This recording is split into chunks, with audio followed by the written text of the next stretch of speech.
Hi, I'm Tim Hamilton with StellarQuest Real Estate.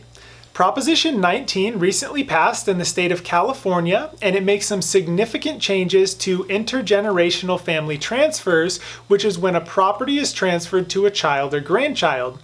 The new law takes effect on February 16, 2021. Proposition 19 also made significant changes to the way some homeowners can transfer their property tax base on their primary residence to a replacement home. Those who are over the age of 55, severely disabled, or had their property substantially damaged by wildfire or natural disaster can now transfer their property tax base to a more expensive replacement home and anywhere in the state.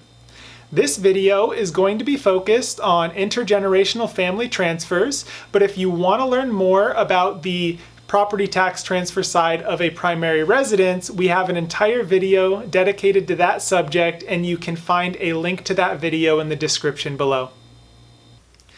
The old rules previously allowed the property tax exemption to be applied to the primary residence and up to $1 million of all other real property. Under the new rules, the exemption can only be applied to the primary residence and only if it continues to be used as a primary residence.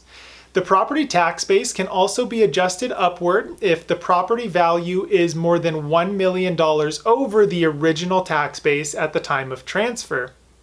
In addition, the new homeowner will have to file for the homeowner or disabled veterans exemption within 1 year of the transfer.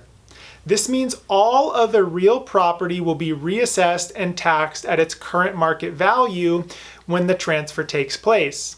Keep in mind that this could be a significant increase in the property taxes if the original tax base on the property was very low compared to the current market value.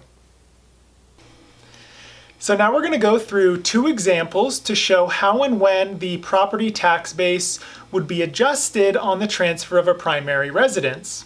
So in this example, the property had an original tax base of $500,000 and it was valued at $1.2 million at the time of the transfer. So the first thing we're going to do is find the total property value that can be exempted under the new law.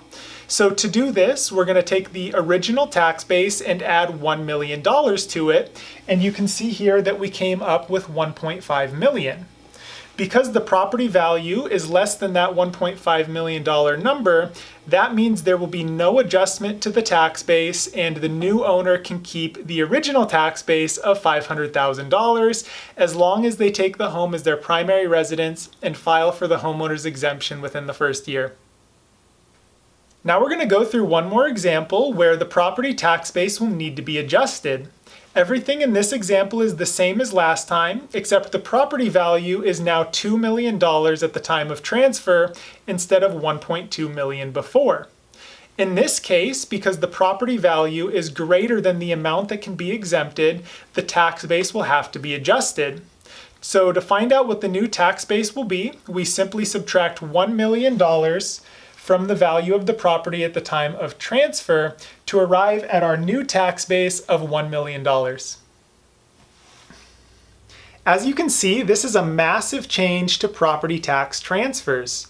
We have had clients keep their family home as an investment property because they were saving a ton of money on their property taxes every year compared to if they were to purchase the home today. This strategy becomes much less attractive because you can no longer keep the property tax base if the home is being used as an investment property. If you want to learn more about Proposition 19, please feel free to let us know, and we can send you a very informative article which was written by attorneys at the California Association of Realtors. If you're thinking about buying or selling a home and you want to learn how this new law impacts you, please feel free to call or email us, and we're happy to help.